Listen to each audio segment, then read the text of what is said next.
Hi hello అండి, welcome back to my channel simply Asha. ఇవాళ video ఏంటంటే చిన్ని చిన్ని టమాటాలు ఉంటాయి కదా, వాటితో పచ్చడి చేస్తున్నాను.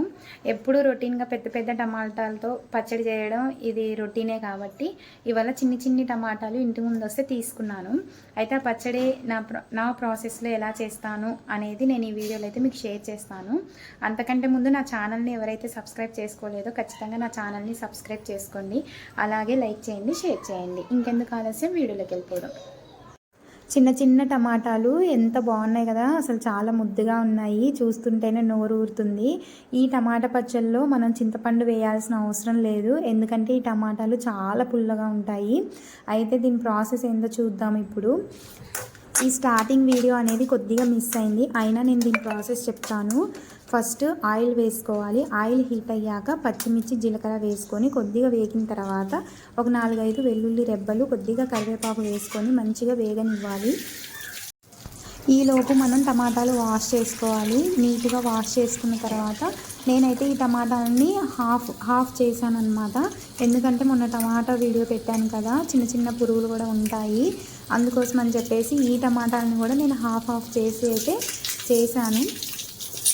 చూడండి, ఈ విధంగా చిన్న ముక్కలు కాదు, ఇలా ఒక దాంట్లో హాఫ్ అయితే చేసి అయితే వేసాను. ఎందుకంటే పురుగులు ఉంటాయి కదా, చిన్న పురుగులు, వాటి వల్ల మళ్ళీ మోషన్స్ అవ్వడము అవుతూ ఉంటాయి. అందుకని చెప్పేసి ఇలా హాఫ్గా కట్ చేసి అయితే వేసాను. ఈలోపు మన పచ్చిమిర్చి ఇవి వేగాయో లేదైతే చూద్దాము.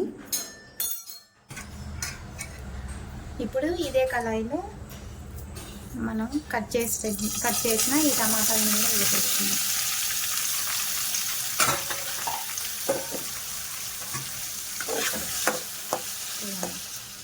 ఇప్పుడు మూత పెట్టుకొని మీడియం ఫ్లేమ్లో మగ్గనివ్వాలి.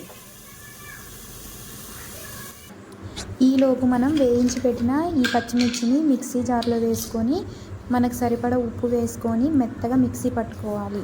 ఏ పచ్చళ్ళైనా ఇలా మిక్సీలో కంటే రోట్లో నూరుకుంటే అసలు ఆ టేస్టే వేరుంటుంది. కాకపోతే నా దగ్గర రోలు అవైలబుల్లో లేదు కాబట్టి నేనైతే మిక్సీలోనే ఇలా మెత్తగా పేస్ట్ అయితే చేసేసాను. మీ దగ్గర రోల్ అవైలబుల్గా ఉంటే ఖచ్చితంగా ఈ పచ్చడిని రోల్లో చేసుకొని తినండి, ఇంకా టేస్టీగా ఉంటుంది. చూడండి, ఈ టమాటాలు కూడా చక్కగా మగ్గాయి. ఇప్పుడు ఈ టమాటాలని కూడా మనం ముందుగా పెట్టిన ఈ పేస్ట్లో వేసుకొని 1-2 సార్లు మాత్రమే మిక్స్ చేయాలి. ఎక్కువ గ్రైండ్ చేస్తే టేస్ట్ అంతేం ఉండదన్నమాట. అందుకోసం అని చెప్పేసి నేను ఒక్కసారి మాత్రమే తిప్పాను. చూడండి, పచ్చడి ఈ విధంగా ఉంది. అసలు ఎంత టేస్టీగా ఉంటుందన్నమాట. వేడి అన్నంలో కొద్దిగా నెయ్యి వేసుకొని తింటే ఇంకా అసలు చాలా సూపర్గా ఉంటుంది. ఇప్పుడు దీన్ని ఒక గిన్నెలోకి తీసుకొని సర్వ్ చేసుకోవడమే. నా వీడియో కనుక మీకు నచ్చినట్టయితే ఖచ్చితంగా నా ఛానల్ని సబ్స్క్రైబ్ చేసుకోండి. అలాగే లైక్ చేయండి, షేర్ చేయండి, కామెంట్ సెక్షన్లో కామెంట్ చేయడం మర్చిపోకండి నా వీడియో ఎలా ఉందో. Thank you for watching.